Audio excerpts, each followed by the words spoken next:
হেসে বলে যে চলো যাই সব পেয়েছির দেশে, ছুঁয়ে যায় ভালোবেসে।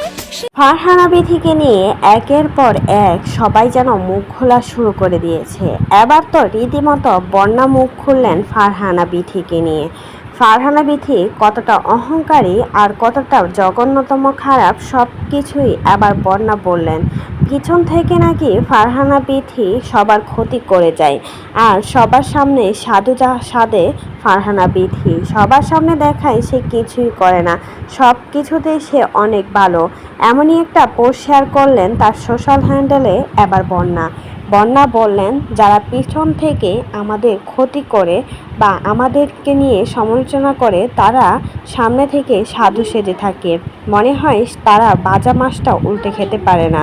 আমরা খুব ভালো করে জানি একজন আমাদের ক্ষতি করার খুবই চেষ্টা করছে। স্মৃতির বিয়েতে যাওয়ার পর অনেকে আমাকে বাজে কথা বলছে, অনেকে বলছে ফারহানা বিথি কেন আমরা 2 নাম্বারই করেছি।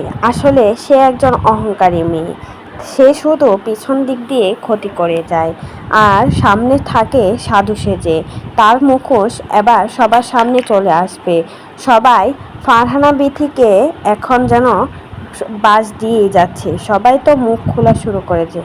গতকালকেও তৃষাও কিন্তু মুখ খুলেছেন ফারহানা বিথিকে নিয়ে, যে তৃষা নাকি ফারহানা বিথি সবচাইতে কাছের একটা বান্ধবী, যে তৃষা নাকি ফারহানা বিথির জন্য আজ এই জায়গায় এসেছে, সেই তৃষাও কিন্তু ফারহানা বিথিকে নিয়ে কটা করে কথা বলতে বলে নাই। এদিকে ফারহানা বিথি টাঙ্গর হাওরে ঘুরতে গিয়েছে, সেখানে কিন্তু তৃষা যায়নি। সব জায়গাতেই তৃষা যেত, আর তৃষা এখন স্মৃতির বিয়ে নিয়ে মজমা করছে, আর এদিকে প্রাণপ্রিয় বান্ধবীর নামে দুর্নাম ছড়িয়ে বেড়াচ্ছে। একের পর এক ব্রুম ব্রাশ করেই যাচ্ছে, ফারহানা বিথিকে নাকি জীবন থেকে একদম মুছে ফেলবে, সে নাকি অহংকারী একটা মেয়ে, খুবই খারাপ, এমনই কথা বলছিলেন তৃষা। একের পর এক সবাই যেন ফারহানা বিথির বিরুদ্ধেই চলে যাচ্ছে। আগে যে ফ্রেন্ড সার্কেলগুলো ছিল সব কিছুই যেন ফারহানা বিথির কাছ থেকে হারিয়ে গেছে, এখন আর বিথির পাশে কেউ নেই, সবাই এখন